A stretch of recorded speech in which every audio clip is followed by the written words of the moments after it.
Hey everybody, I've been digging into what seems to be a huge land grab that's developing in Ohio. A looming, massive land grab. It's extremely concerning, and I wanted to share some updates from my research. I found a new group, the CDC's group called ATSDR, the Agency for Toxic Substances and Disease Registry. This group works hand in hand with the EPA under this CERCLA legislation. So it's very, very concerning to know that this group and the EPA are on the scene. We know that Superfund personnel from the EPA are on the scene in East Palestine, Ohio. And they slipped them in to the narrative. They say that they're on the ground doing surveying of people's health after the spill, after the crash and explosion. So there's a lot of examples of news reports that mention this. FEMA and EPA provide updates on recovery efforts in East Palestine. If you scroll down here, you can see CDC/ATSDR team leader Jill Shagert. So a lot of people, myself included, have been seeing this acronym and not really understanding what this means. And it's not a good sign. To me, this screams CERCLA. But it seems to me that this is why the CDC's ATSDR is on the ground in Ohio. Of course, FEMA's involvement is extremely concerning as well. Now, somebody reached out to me the other day who works in waste disposal, and their company actually had a contract to help dispose of this material.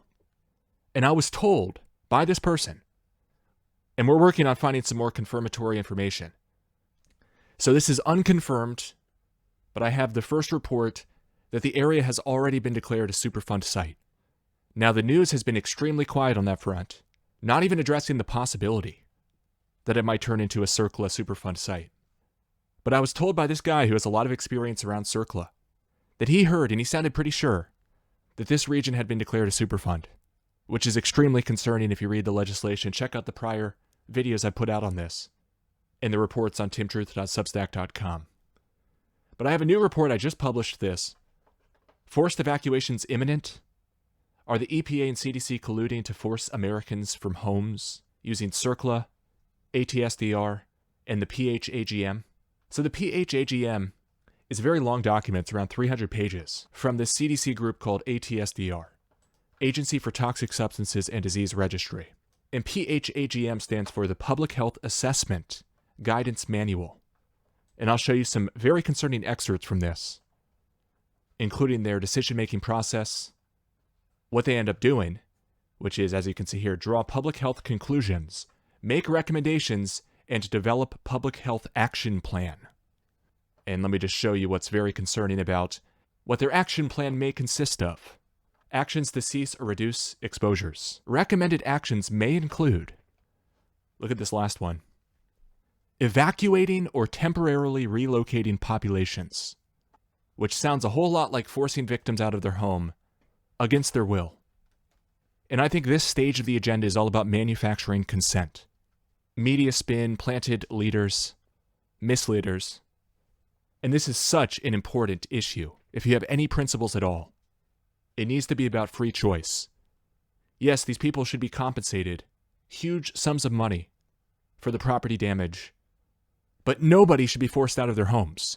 Nobody should have to cooperate with the EPA or the CDC and let them onto their property. No.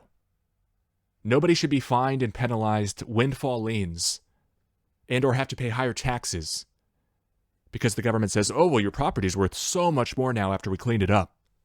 But the media is trying to make it look like this benevolent cleanup effort. Oh, the federal government's here to help. It's the Superfund. You're going to get all these free resources. But if you actually read the legislation, there are penalties left, right, and center. And it's going to make these people's lives very, very uncomfortable. And I'm obviously against that. So a quick recap, CERCLA is the Comprehensive Environmental Response Compensation and Liability Act. So Congress passed this, and it basically sets up the EPA and this CDC team called ATSDR, the Agency for Toxic Substances and Disease Registry. Way too much power to confiscate people's land, to ruin people's lives, to extort and extract people's resources. This needs to be stopped. If they want to offer voluntary helpful cleanup and not charge people for it, that's reasonable. Everything else is tyrannical. I found it interesting on the EPA website, the Superfund portal. They talk about dioxin. It's one of the few items that they mention as requiring these Superfund site cleanup projects. And it's clear where this is going, and it's very interesting given the nomenclature that we keep hearing everybody use. The buzzword dioxin, which has a huge range of toxicity, according to the mainstream authoritative literature. And we need to question all of this. Make them prove everything. We've seen how they've weaponized quote-unquote science in these journals to push agendas like climate change, to say that there's overpopulation, etc. But what they're trying to do is conflate everything and put it under this blanket term dioxin, which is Greek for 2 oxygen. So I just wish they'd have some more specificity. But I think this is all by design. They want to conflate the terms and say, look at how toxic this one dioxin is. Look at this, TCDD is extremely toxic. And then they want to roll out the tests and be like, well, we're just going to test for any dioxin. And then conflate the results. Like, oh my gosh, look how many dioxins there are. And look how scary this one dioxin is over here in these studies. But if that's not actually the dioxin that's being detected by these tests, then you're comparing apples and oranges for fear-mongering and for land grabs. So I thought this was interesting on a page called Dioxin at Superfund Sites. Dioxins are a group of compounds. And then it says the term dioxin commonly refers to the compound in this group considered the most toxic. 2378 tetrachlorodibenzoparadioxin, or TCDD. I expect we'll be hearing more about TCDD in the coming weeks and months. And I also expect that they'll continue conflating this term dioxin with TCDD when they're not at all equal. I think it's interesting if you look at the formulation of TCDD. It's C12H4Cl4O2. But somehow everybody's calling it dioxin because of 2 oxygens. It's such a stupid name, and I'm going to keep calling it out. Oh no, not the 2 oxygens. Whatever will we do? All right, let's turn back to the land grab here. So I've been talking about this Agency for Toxic Substances and Disease Registry of the CDC. This is on their website under a section called Mandates. CERCLA. Congress established ATSDR in 1980 under the Comprehensive Environmental Response Compensation and Liability Act, or CERCLA, also known as the Superfund Law. So remember, this is on the CDC's website, but it's interesting how they talk about the EPA here. The U.S. Environmental Protection Agency and individual states regulate the investigation and cleanup of site-related contamination. So I think a lot of the tyranny will be under the umbrella of the EPA, but ATSDR will have an interesting role to play in giving the recommendations, it sounds like. The Superfund Law requires ATSDR to assess the presence and nature of health hazards to communities living near Superfund sites, to help prevent or reduce harmful exposures, and expand the knowledge base. The Superfund Amendments and Reauthorization Act of 1986, aka SARA, broadened ATSDR's responsibilities in environmental public health. SARA expanded ATSDR's role in the areas of PHA activities, toxicologic databases, information dissemination, and medical education. CERCLA, as amended by SARA, requires that at a minimum ATSDR consider the following factors when evaluating the public health impact, or risk, associated with site exposures: the nature and extent of contamination at a site, the exposure pathways, such as in the water, air, or soil, and the health effects and disease-related data associated with the level of exposure at a site. And this is very concerning because the ATSDR has been on location, working alongside the EPA and FEMA, knocking on hundreds of victims' doors, asking them about their health effects, putting together reports, which I think are going to dovetail into CERCLA tyranny, and people think they're actually being helped and listened to. But I worry they're about to get screwed over. And I really hope I'm wrong about that. And that these people get help with no strings attached, no penalties. The idea of penalizing these victims makes me sick. So there's a 300-page document called the PHAGM, the Public Health Assessment Guidance Manual. And this is maintained by the CDC's ATSDR agency. Look at this flowchart. Are comparison values exceeded? Then they basically collect a bunch of information, exposure data, toxicologic data, epidemiologic data, health outcome data. So with this flowchart in mind, it makes a lot of sense why they're out there collecting data, sending out surveys, knocking on people's doors. They're checking all their boxes off, their procedure. But look at where this ends. Draw public health conclusions, make recommendations, and develop public health action plan. Now they have a whole section about what kind of actions they can take or recommend to the EPA to take. Actions to cease or reduce exposures. And the most concerning action is, of course, this bottom one, evacuating or temporarily relocating populations. And the word temporarily is a red herring here, of course. That's one of the government's favorite excuses. Oh, it's just temporary tyranny for your health and safety. Recommended actions may include removing physical hazards. Now this one's extremely concerning. Establishing institutional controls on land use, like telling people you can't grow your food here, you can't farm, you can't live here, etc., etc. This is extremely concerning. Restricting public use of or access to a site. Think about that. Banning people from being allowed to go to their own homes, to their own farms. This is so evil. We're seeing evil in the making. A slow-motion train crash of our freedom.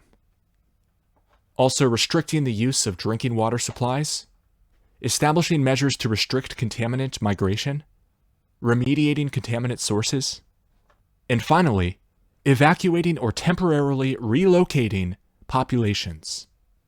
That is absolutely evil. I'm also very concerned about all of the affected properties, not just in East Palestine, because of the waterways and the wind and the air and the food. Throughout this document, they mention these different release mechanisms, exposure routes. So it says here a release mechanism into water, soil, air, food chain, or transfer between media. For example, the transport of environmental contamination. Now I think we know why they were shipping around all of this so-called toxic waste. I think it was for this clause right here. So the EPA has a frequently asked question page pertaining to ATSDR guidance based on dioxin levels.